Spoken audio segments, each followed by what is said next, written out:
저는 오늘 주어진 본문 중심으로 카이로스의 때라고 하는 이러한 제목으로 말씀을 증거하도록 하겠습니다. 실은 여러분들이 함께 우리 보았던 이 본문은 제가 한번 여러분들과 함께 설교를 나누었던 그때 택했던 본문입니다.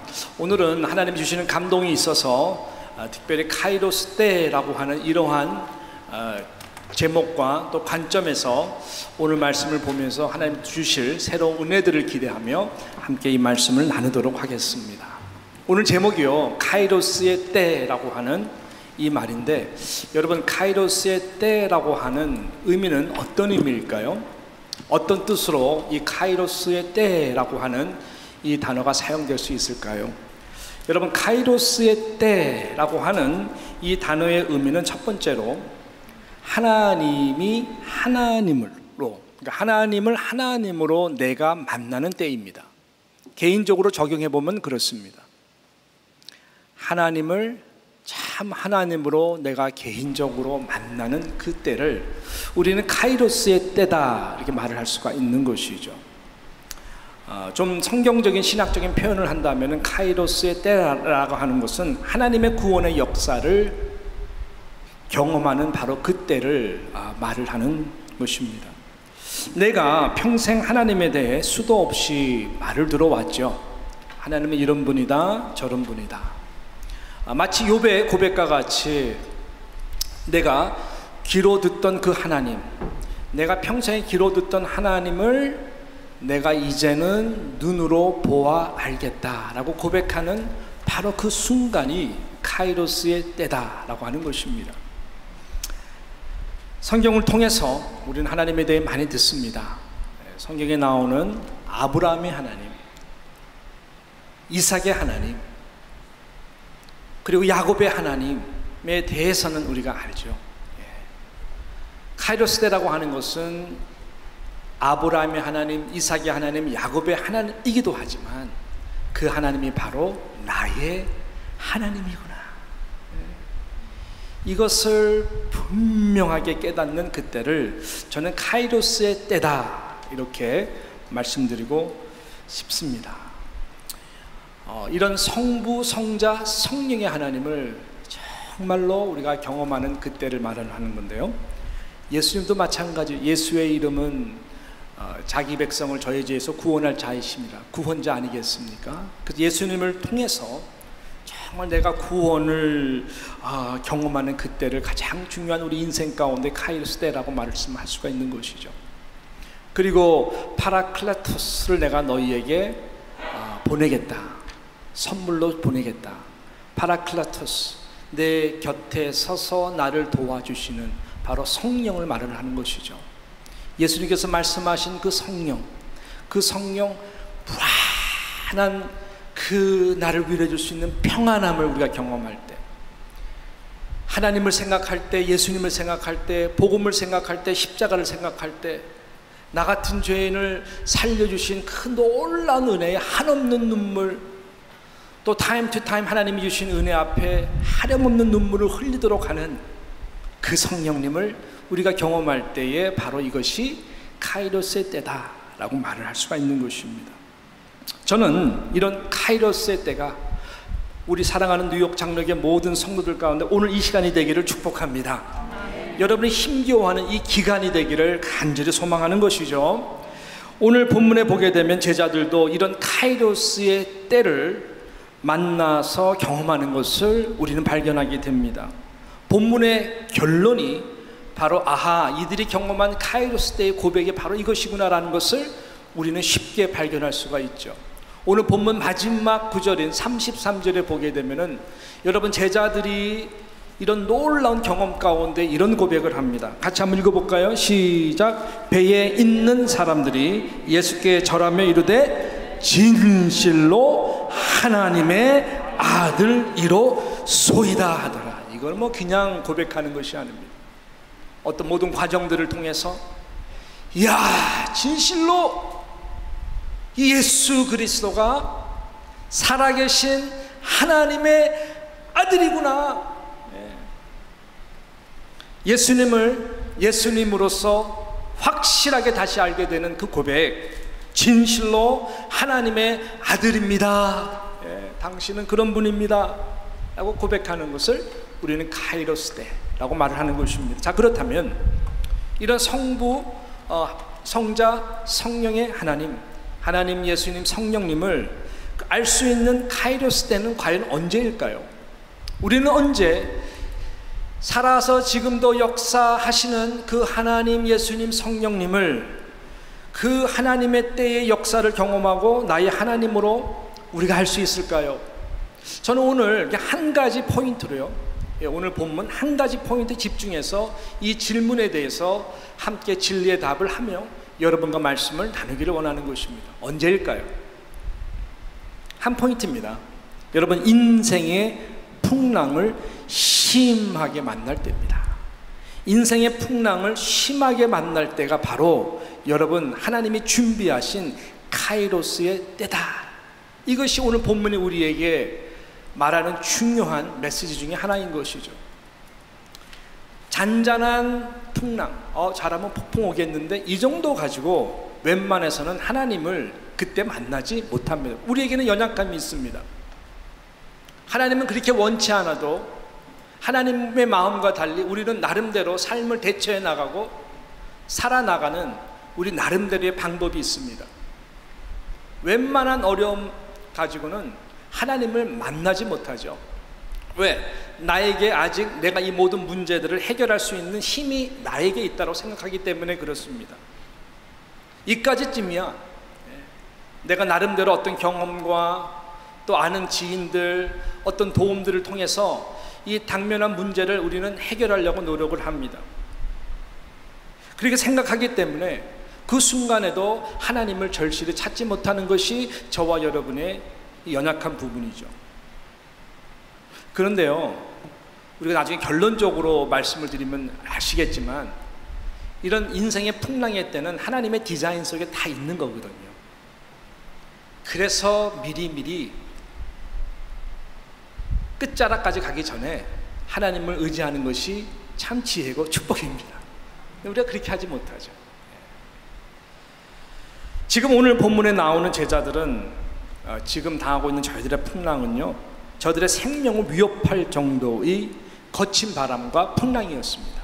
자, 24절을 보게 되면은 그런 내용을 우리가 발견할 수가 있는데, 마태복음 24절에 이렇게 말씀하지 않습니까? 배가 이미 육지에서 술이나 떠나서 바람이 거스림으로 거스린다. 그러니까 파도가 점점 커지는 것이죠. 뒤에서 부는 바람이 아니라 앞에서 맞서서 부는 바람입니다.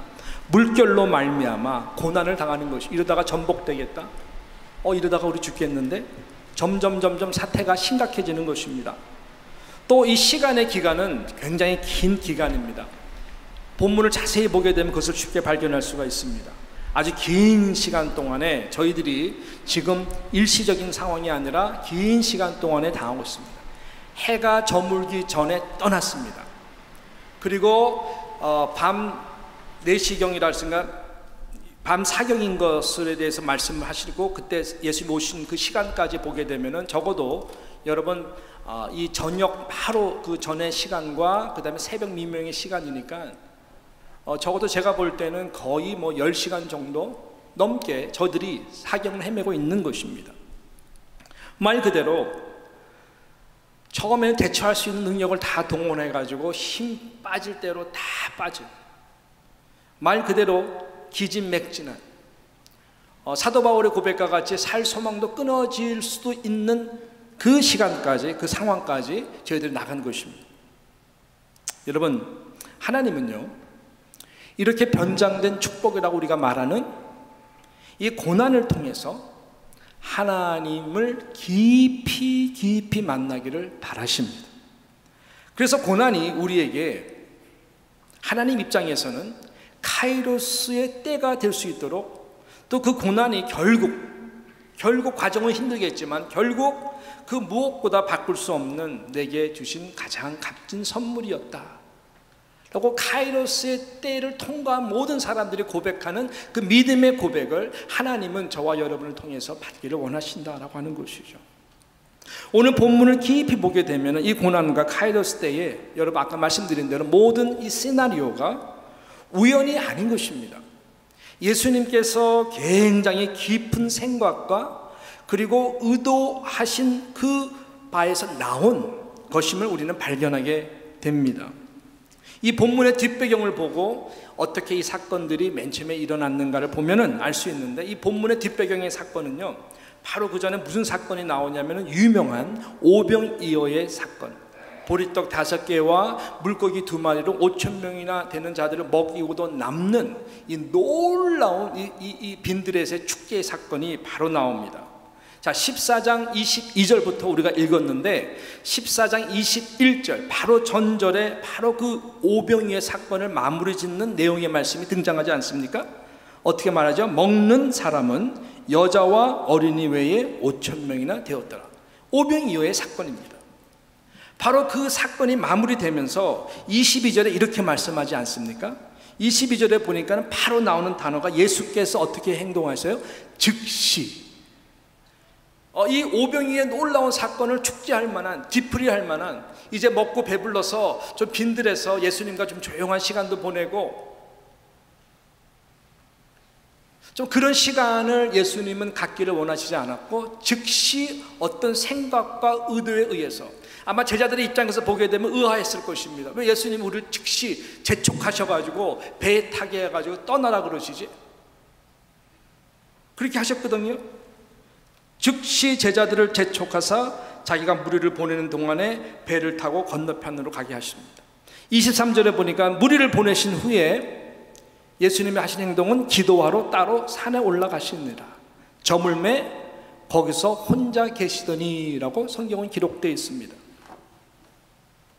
제자들은 이해를 못했을 것입니다. 예수님, 저 건너가려면 어차피 배를 타고 우리랑 같이 건너가야 되는데 우리를 보내시려면 같이 배를 타고 가시죠? 예수님, 같이 가죠? 예수님은 되게 급하게 저희들을 보내면서 아무 설명도 없이 그냥 보내는 거예요. 먼저 가라고. 그리고 예수님은 이 말씀에 비추어 볼 때에 바로 산에 올라가셔서 혼자 계십니다. 산에 올라가셔서 저녁에 이제 어둠이 짙어지고 밤이 되는, 아니 새벽 미명까지 뭐 하셨을까요? 혼자 계셔서 뭐 하셨을까요? 제자들을 즉시 저희들을 보내고 예수님은 혼자 산에 올라가셔서 무엇을 했을까요? 아, 나 피곤해, 나만의 동굴이 필요해, 그런 겁니까? 아니죠. 예수님은 항상 홀로 산에 올라가시면 습관처럼 하시는 것이 무엇입니까? 하나님 아버지와 항상 대화하고 기도하시는 것이죠. 분명 예수님께서는 즉시 저희들을 보내주시고 홀로 산에 올라가셔서 기도를 하셨을 것입니다. 분명합니다. 어떤 기도를 하셨을까요? 여러분, 우리가 이 전체적인 이 본문의 이 맥락을 보게 되면 예수님이 다 아셨거든요. 저희들이 당할 그 인생의 풍랑 가운데에 그런 상황이 벌어지고 그렇게 저희들이 그런 그 경험들을 하게 될 것을 예수님은 미리 다 아셨다고 하는 것입니다. 어떻게 보면은 의도하셔서 그런 것을 경험하도록 예수님이 제자들만 따로 배를 통하여 보내신 것이죠. 그 하나님의 주권적인 뜻 가운데에 이런 바람이 거슬리게 되고 저희들이 심한 고난 가운데에 있게 되는 것 예수님이 다 아셨습니다. 그래서 예수님이 산에 올라가서 기도하신 내용은 성경에 구체적으로 나오지 않아도 우리는 어느 정도 짐작을 할 수가 있습니다. 어떤 기도를 했을까요? 분명히 예수님은 제가 믿기에 하나님, 저희들이 바로 이 때를 통해서 카이로스의 때, 하나님이 참 하나님이신 것을, 내가 참 하나님의 아들인 것을, 온 우주 만물과 모든 상황과 바람과 풍랑 모든 것을 주관하실 뿐만 아니라 하나님이 내게 주신 하늘과 땅의 모든 권세로 바람을 꾸짖거나 잔잔케 할 수 있는 그 능력이 하나님이 주신 권세 아래 나에게 있다라는 것을 저희들로 하여금 알게 해 주세요.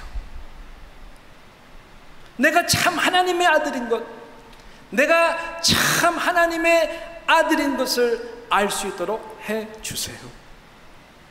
분명히 주님께서는 그런 기도를 하셨을 것입니다. 아멘인가요? 네. 여러분, 우리 주님은요, 지금 우리 눈에 지금 보이지 않습니다. 보이지 않지만 이 신약에서 말하는 한 저자의 고백과 같이 보이지 않는 예수를 내가 뜨겁게 사랑한다고 말했던 것과 같이, 왜요? 그 죽으시고 부활하시고 승천하신 예수님은 지금도 살아계셔서 하나님의 우편에 보지 앉아서 무엇을 하실까요? 예수님이 하시는 사역 단 한 가지, 그것이 무엇인지 아시죠? 그것은 이런 유의 저와 여러분을 향한 중보의 기도를 예수님이 하시고 계시다라고 하는 것입니다. 우리의 육신의 연약함을 아시는 분이 주님이십니다. 또 저와 여러분이 경험하고 있는 인생의 거센 풍랑의 어려움도 아시는 분이, 우리는 서로 몰라도 또 안다고 해도 정말 깊이 몰라도 예수님은 그 누구보다도 잘 아시는 분이세요.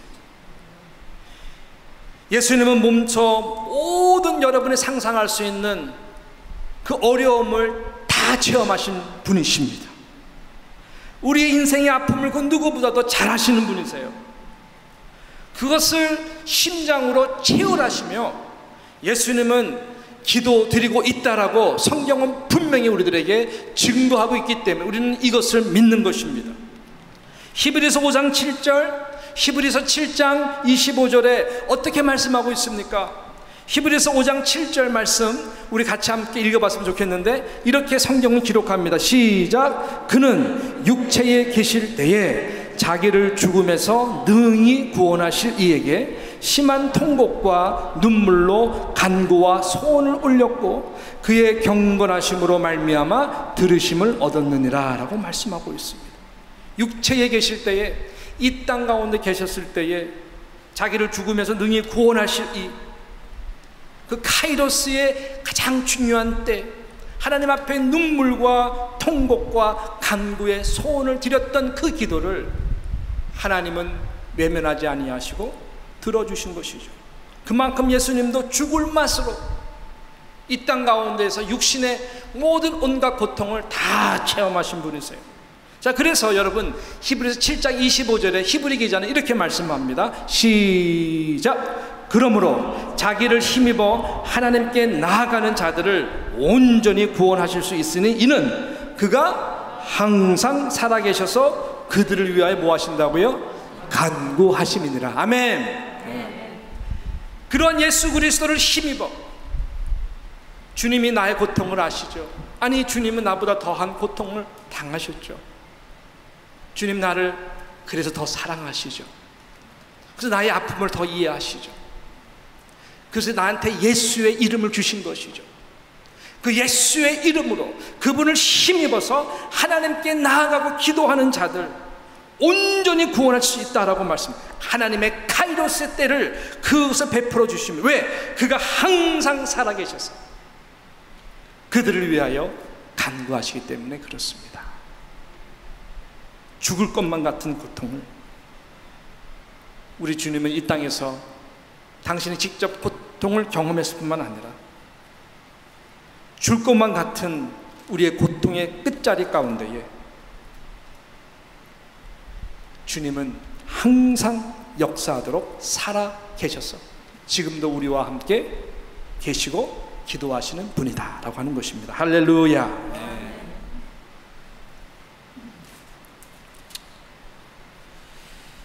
그래서 주님은요, 산에 올라가셔서 그 카이로스의 때를 기다리신 거예요. 카이로스 때가 되어야 간절히 하나님을 찾게 되는 것이고 주님을 만나게 된다라고 하는 것입니다. 자, 그래서요 여러분, 중요한 또 적용이 있는데, 하나님은 가만히 봤더니 이 고난을 통해서 일을 하시거든요. 이 카이로스 때를 가장 큰 축복이에요. 그래서 이 때를 선물을 주시기 위해서 하나님이 하시는 작업들이 있는데, 그것이 뭐냐면은 나의 우상을 깨트리고 부서뜨리는 그 작업을 하시는 것입니다. 사랑이기 때문에 그렇습니다. 워낙 저와 여러분은 아무리 여러분 부인해도, 내가 아무리 부인해도 우리 안에 우상들이 있어요. 뭔가 잡을 수 있는, 뭔가 안전함과 나의 어떤 삶의 좀 편안함을 위해서, 또 바라는 비전을 위해서 뭔가 좀 손에 잡히고 이루어지는, 실은 때로는 그런 것들이요 더 하나님보다 의지를 하게 되고, 때로는 그런 것들을 우리가 더 사모하고 사랑하게 되어서 이것이 문제는 우리 가운데에 어느새 우상으로 자리 잡고 있다라고 하는 것입니다. 그래서 절대로 이거 없이는 못 사는 거예요. 절대로 그래서 우리는 내꺼 하지를 못하는 것입니다. 그렇기 때문에 우리는 카이로스의 때를 경험할 수가 없는 거예요. 왜냐하면 그때 하나님을 잘 못 찾거든요. 그래서 하나님은 우리 삶 가운데에 고난을 만드셔서 딱 놓으십니다. 그리고 그것이 카이로스가 되도록 하기 위해서 디자인하시고 일을 하셔요. 지금 풍랑 가운데 보내신 분이 예수님이거든요. 그것도 즉시, 급히, 아무도 묻지도 말고 따지지도 말게 하면서 보내셨어요. 우상을 깨뜨리기 위한 것입니다. 여러분, 배 안에 있는 자들은 거의 갈릴리 어부들이었습니다. 제가 지난주에 말씀드렸던 것처럼 갈릴리 어부들이 제자들이었어요. 거의. 워낙 갈릴리 이 호수, 갈릴리 바닷가에서 잔뼈가 굵은 사람들입니다. 이들에게 있어서 가장 저희들이 아킬레스건이 뭐예요? 예, 나름대로 항상 목숨과 생명을 걸고 저희들이 어부를 했기 때문에 저희들이 가장 노련하게 할 수 있고 대처할 수 있는 것은 어떤 위기 상황 가운데에서도 저희 대처할 수 있는 그 노하우가 누구보다도 있는 자들, 초보들이 아니에요. 노를 짓는 것부터 시작해서 물결의 흐름과 바람의 흐름, 저기 구름들이 오는 거 보게 되면 어느 정도 저희들이 인생의 경험을 통해서 이 정도가 되겠다, 저 정도가 되겠다, 이 정도 잡고 우리 거두자, 아니면 위험하다 등등등등 해서 저희들은 굉장히 노련한 사람들입니다.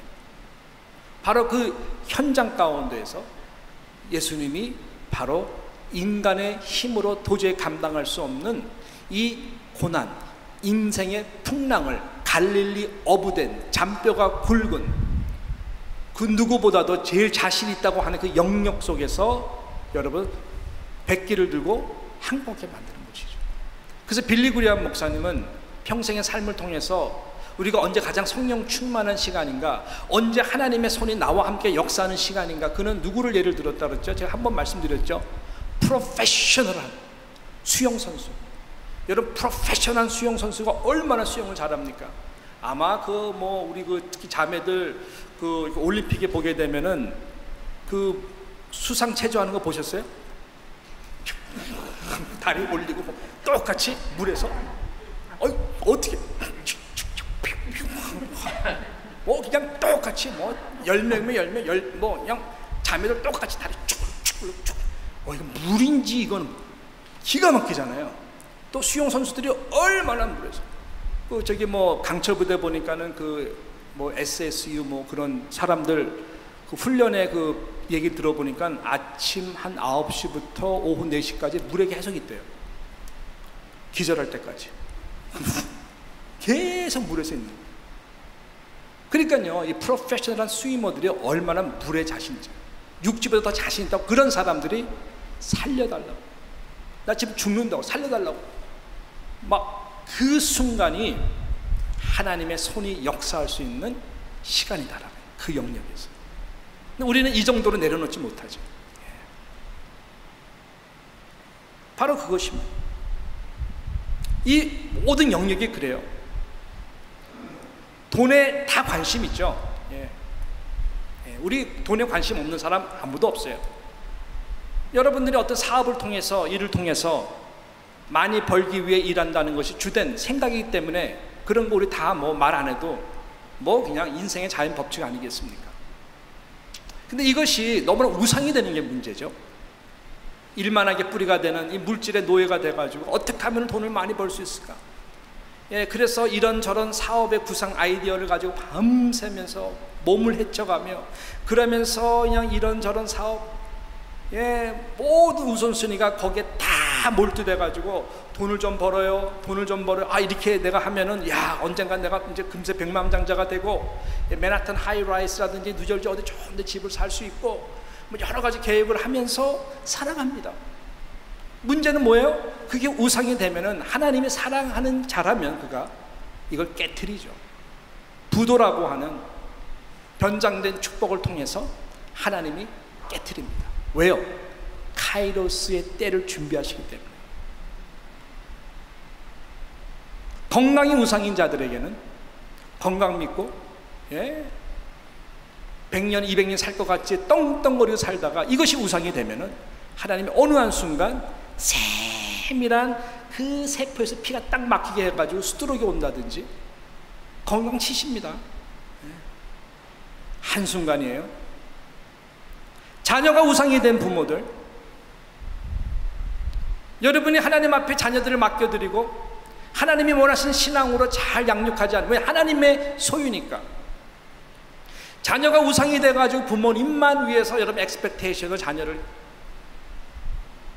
몰아간다면 그 자녀가 너무 쩔쩔매면은 하나님은 어떻게 하십니까?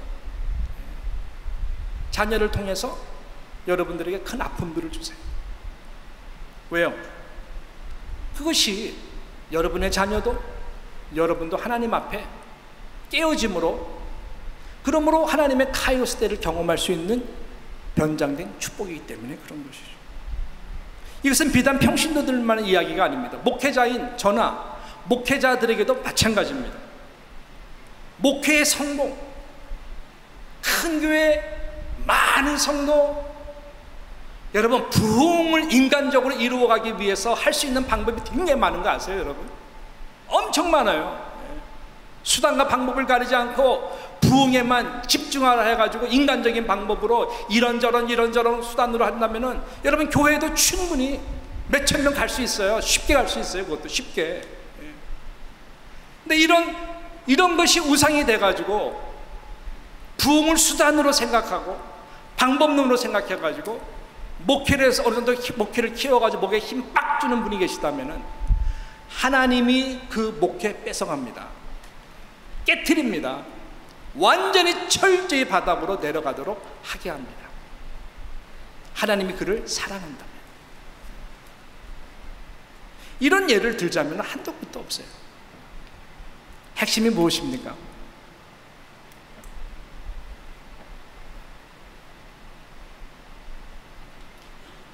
핵심은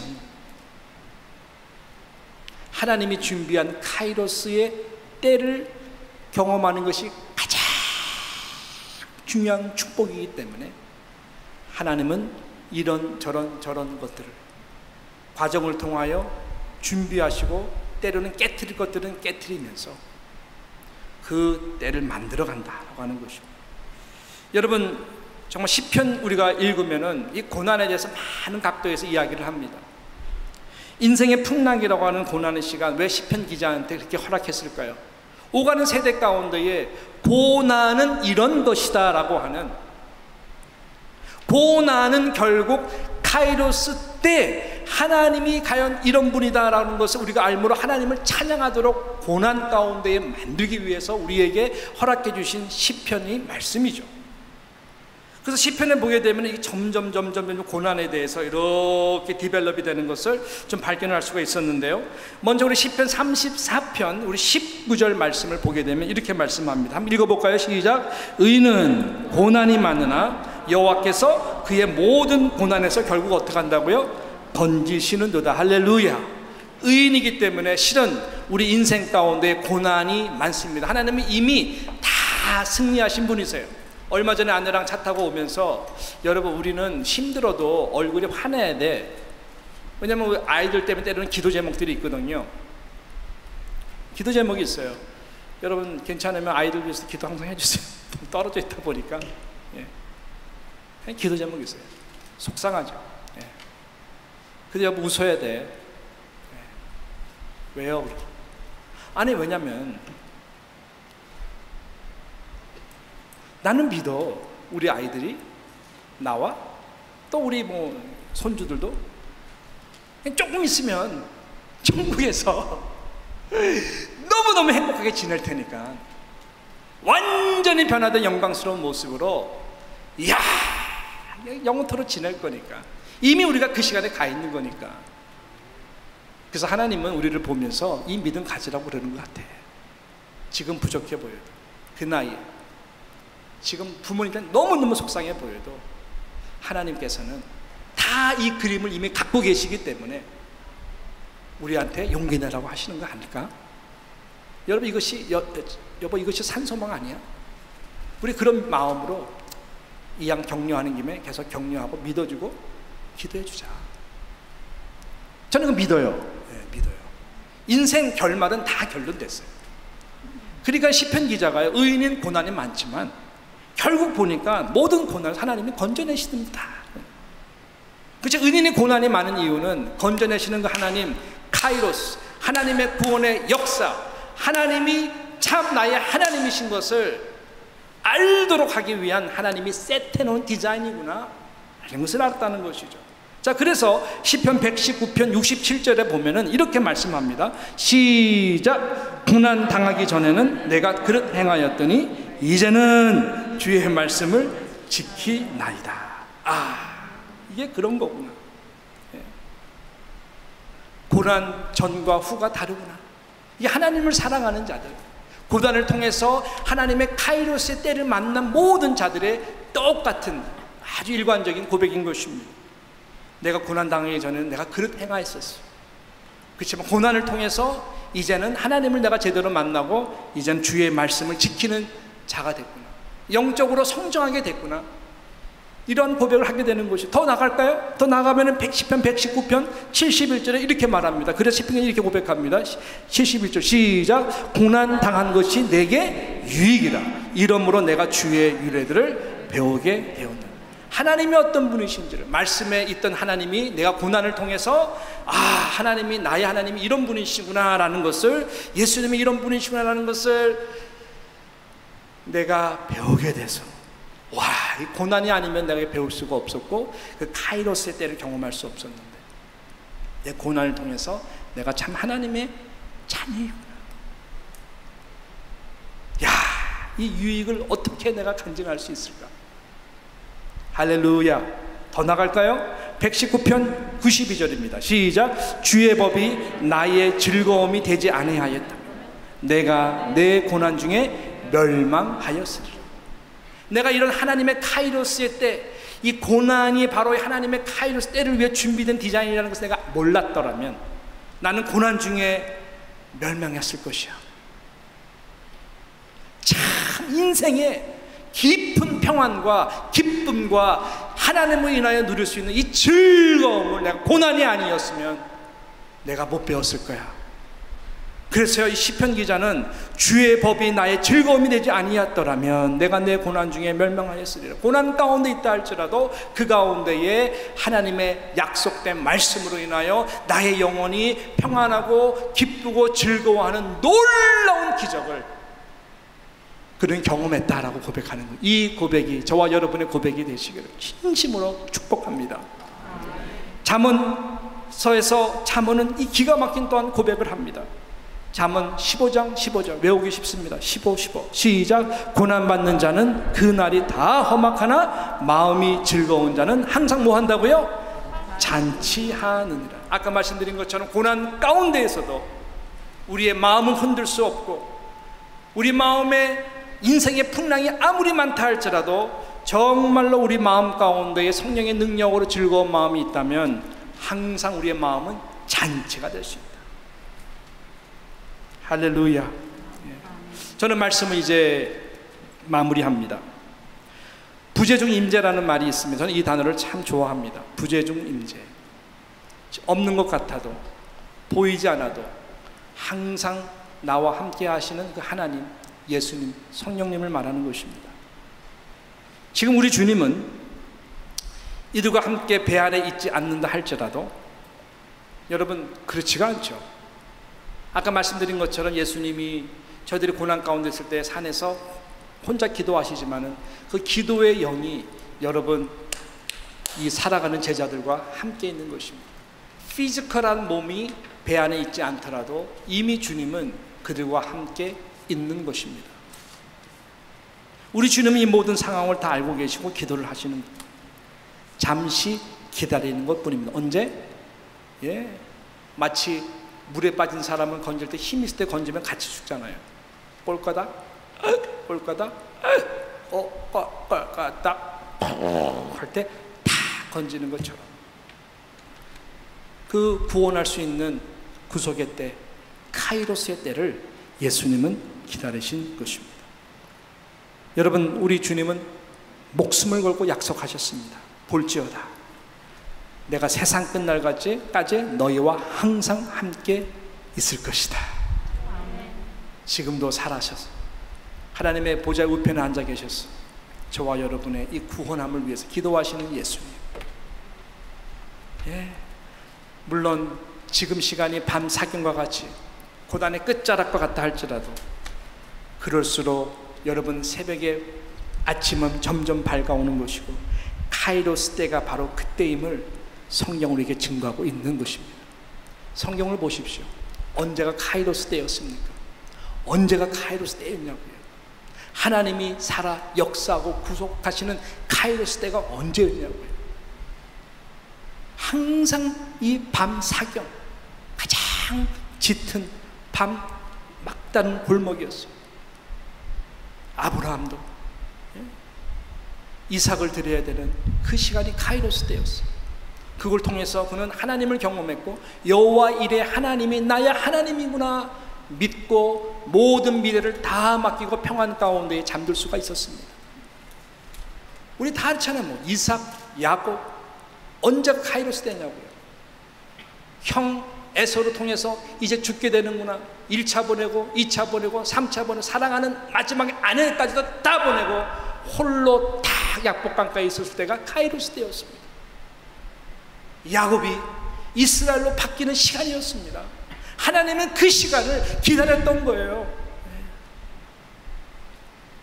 언제가 카이로스 때입니까? 모세를 보십시오.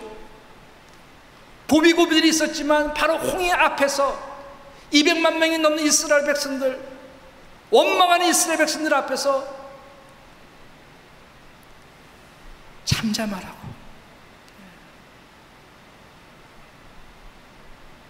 바로 그때가 카이로스 때. 모든 성경에 나오는 카이로스 때는 바로 그때가 카이로스 때입니다. 여러분, 여러분의 삶 가운데 마찬가지입니다. 부재중 임재, 하나님은 가장 밑바닥에서 튀어오를 수 있도록 바로 밑바닥 그것이 튀어오를 수 있는 시간인 것을 우리에게 가르쳐 주기를 원하시는 것이죠. 지난주에 어느 한 성도님을 아내와 함께 만나서 잠시 잠시는 아니지만 좋은 긴 대화를 할 수 있는 기회가 있었습니다. To make a long story short, 너무 또 디테일한 거 말씀드릴 수는 없고요. 분명한 거, 그분의 눈에서 눈물을 흘리는 것을 보았는데 아내와 제가 감동해서 같이 눈물을 흘렸어요. 그 눈물은 고통의 눈물이 아니라 고통의 시간을 통과해서 지금 누리는 하나님 앞에 놀란 은혜의 감사의 눈물이었어요. 그런 눈물은요 굉장히 참 격려가 돼요. 이 팬데믹 우리 모두가 힘든 시간을 지나가고 있는데 저희 기도 제목 가운데에 그분의 어려움은 참 기가 막힌 시간이에요. 어떻게 살아남지? 어떻게 살아남을 수 있을까? 너무나 두려워서 연락을 하기도 힘들 정도의 아픔의 시간을 그분이 보낸 것을 제가 알아요. 그러나 40일 특세를 통해서 하나님이 너무나 많은 은혜를 주시고 마음의 신앙에 넌 변화를 주셨어요. 그러면서 하나님께서 이 카이로스 때를 통해 가지고 당신에게 역사하신 그 하나님의 예수님의 성령님의 그 은혜들을 함께 나누는데 정말 감사했어요. 그 진실됨과 그 삶의 구체적인 변화가 성령께서 이분 안에서 일하고 있구나 라는 것을 분명하게 느껴지거든요. 이 목회는 이래서 하는 건데, 목회는 바로 그것 때문에 하는 거예요. 그 한 사람 참 격려가 되었어요. 진짜 어려운 상황 가운데서 어떻게 하나님이 자기를 붙들어 줬는지. 저는 이러한 그 은혜가, 이러한 카이로스 때가 우리 모두에게 항상 나타나기를 주님의 이름으로 축복하는 것입니다. 어제부터 시작된 할렐루야 대회를 통해서 우리 양창근 선교사님의 여러분 이 메시지와 이 간증은 정말로 귀한 메시지와 간증입니다. 이 파라과이 가가지고 30몇 년 동안 계속 그곳에서 가장 어렵고 힘든 난민과 같은 어린 심령들, 쓰레기장에서 살아가는 아이들을 위해서 몇 명 놓고 시작한 천막교회가 어떻게 Rise up, arriba, niños, Rise up, children, 미래의 파라과이의 리더로 만들기 위해 하나님 베푸신 놀라운 은혜와 역사, 다음 Rise up 청년들이요, 청년들에게 정 많은 도전을 주고 그 가운데 하나님께서 어떻게 역사를 했는가. 순탄한 길이 아니에요.